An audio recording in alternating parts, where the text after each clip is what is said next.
Since Russia launched its invasion of Ukraine last month, the world has been gripped by images of buildings reduced to rubble, millions of civilians fleeing their homes in search of refuge, and acts of defiant resistance. For some Afghans who have also lived through the violent displacement of war, the images have reawakened painful memories.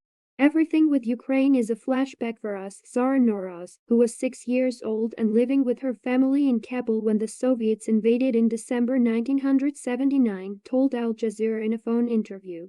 You see images of people leaving everything behind, and it touches your heart. I know that even those who make it to a new country have a very difficult path ahead. Other Afghans look at the war and see parallels with their own more recent history. But while they sympathize with Ukrainians whose lives have been upended by the violent whims of a foreign power, they are also frustrated by the massive outpouring of international solidarity and support that was never extended to Afghans or other non-European victims of war.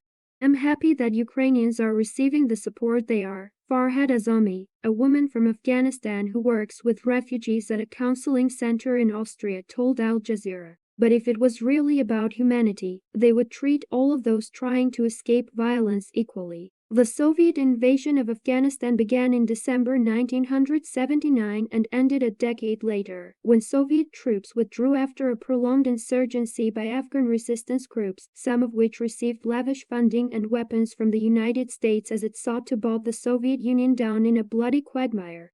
Afghan civilians paid the highest price, with around 1 million killed and millions more displaced.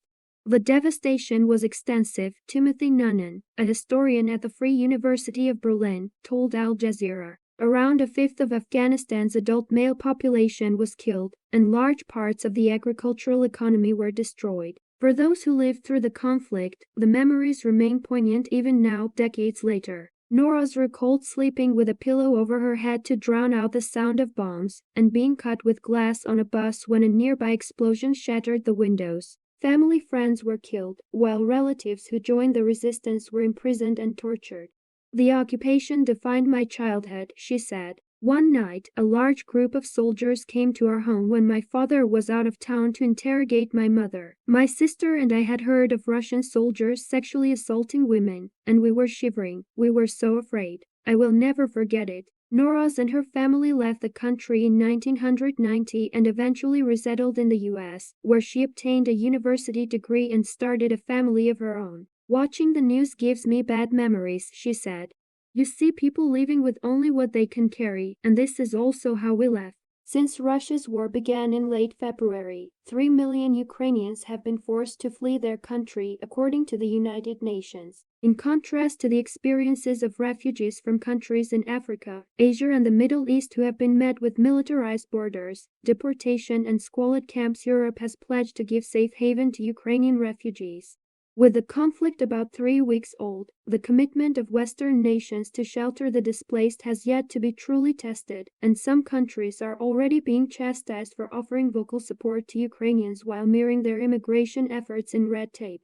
Still, the international response has clearly differed when compared with the experiences of refugees fleeing violence in non-European countries such as Afghanistan, Yemen, Libya and Syria. Media outlets have been criticized for comparing the conflict in Ukraine with those in less civilized Middle Eastern countries, while African and Arab refugees fleeing Ukraine have reported widespread instances of racism and mistreatment. Meanwhile, despite a public outpouring of concern over the humanitarian crisis in Afghanistan, fueled by the collapse of the US-backed government and the ascension of the Taliban last August, Afghans seeking to come to the US have been largely abandoned, refugee advocates say. Thousands have yet to receive an answer on their humanitarian parole applications, and those who have are being overwhelmingly rejected.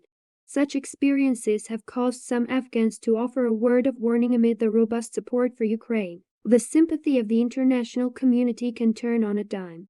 When I was watching the invasion, I was deeply affected by it. Your heart breaks for Ukrainians, Arash Azizadeh, a co-founder of the progressive diaspora group Afghans for a Better Tomorrow, told Al Jazeera.